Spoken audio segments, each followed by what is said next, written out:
Hi guys, my name's Eric. I'm going to be presenting on Alzheimer's disease. I'd like to start with a personal story. I have personal experience with Alzheimer's disease because my grandpa had it. He once escaped the house and we lost him, and he got really disoriented and could not find his way home, and we couldn't find him for just a few hours. So Alzheimer's is very serious, and I'm going to go ahead and share a few things about it.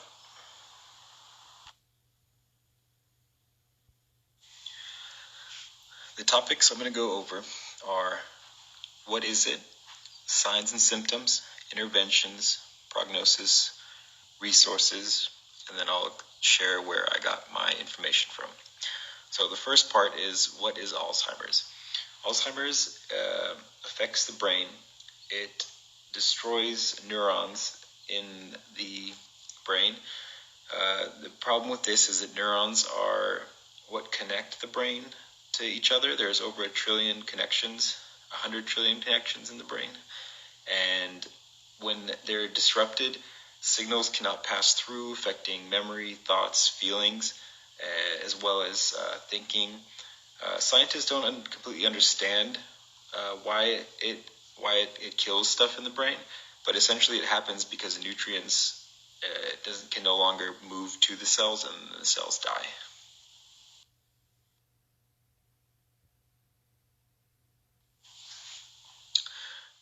Early signs and symptoms.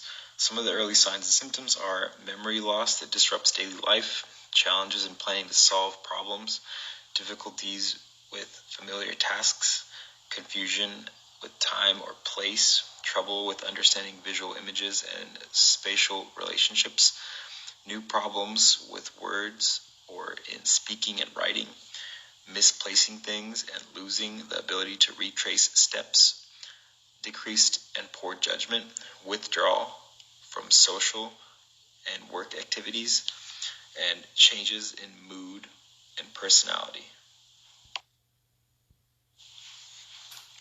Next, I'm going to talk about interventions. Basic interventions include strengthening, balance, gait training, sit to stand, and transfer training. These interventions are done by a PTA after a PT has set the goals as appropriately as they can. The important part of interventions is that the PTA is able to communicate with the caregivers or family members and the patient as well to complete these goals. It's more important that the PTA is able to communicate why it's important for these goals to be met. Some of the goals are to make the patient safe or lower risk. A lot of the research that I looked at showed that Alzheimer's patients are high risk for falling. So a lot of the interventions are really important.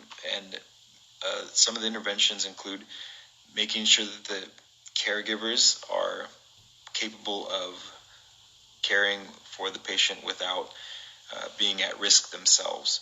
So the PTA should be educating both the patient and the caregivers in their intervention. Up next, I'm going to talk about resources. The local resources are support groups. They meet on Thursdays between 4 and 5:30 p.m. at St. John's in Santa Monica. And the other resource that would be local is the Alzheimer's Association chapter, which is in Orange. They are open most days to give out information, and they also have a phone line to call. References page. My references include the Alzheimer's Association website and the APTA website as well.